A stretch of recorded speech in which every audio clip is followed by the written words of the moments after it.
Alright, legends, welcome back. So we've started off strong, but we still have a long way to go. The next on our hit list, Mr. Armored Armadillo. I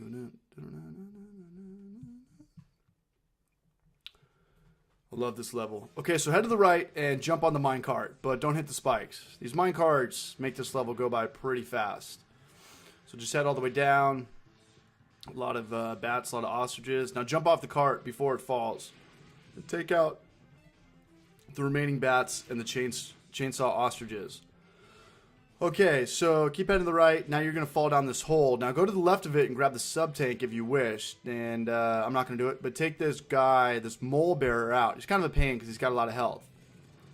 Take this guy out and you'll be rewarded with some life gauges over here on the right-hand side.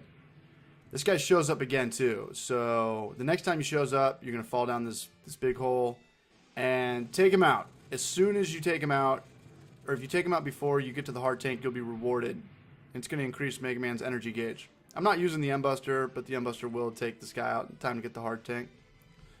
So keep heading to the right, and you're going to come across the third and final minecart. Now, I can never seem to make it through this part without getting hit. But, okay, so now here's where the Hadouken shows up. If you get to the same exact spot 5 times, it'll show up. But you can't do it unless you have all 4 sub-tanks and all 8 heart tanks. You have to have them all full, all your sub-tanks full. So you pretty much got to do this right before you face Sigma.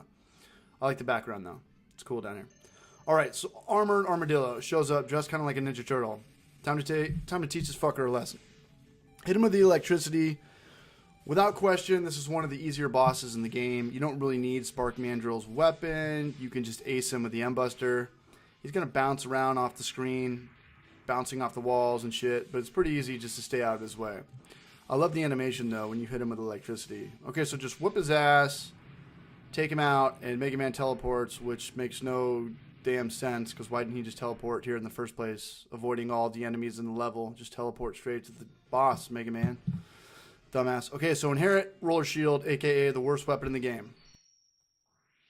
Alright, launch Octopus. Prepare to say goodnight. Okay, this level is without question the hardest in this game. It's filled with mini bosses. There's a lot of spikes that lead to instant fatalities. It's kind of awkward just jumping around and moving in the water. But most importantly, launch Octopus is a tough son of a bitch. Proceed to the right until you come up to the first angler. Take him out with the M-Buster and try to inflict as few damage as possible. You fight him again later on, and this is probably the hardest part of the level. It might be the hardest part of the game, and it's much more difficult because there's spikes. I honestly think this is the hardest part of this whole game.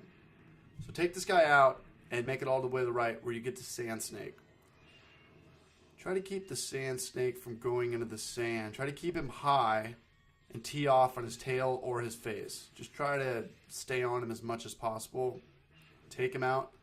Launch Octopus is right ahead.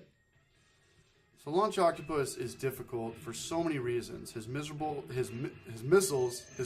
missiles are heat-seeking, and if they hit you, they will take 4 bars of your health. His Whirlpool attack is also brutal. Not only does it damage you, but it replenishes his energy.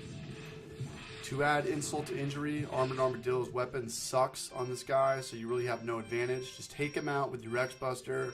Make sure you have a sub-tank or 2. Take this mofo out and inherit Homing Torpedo.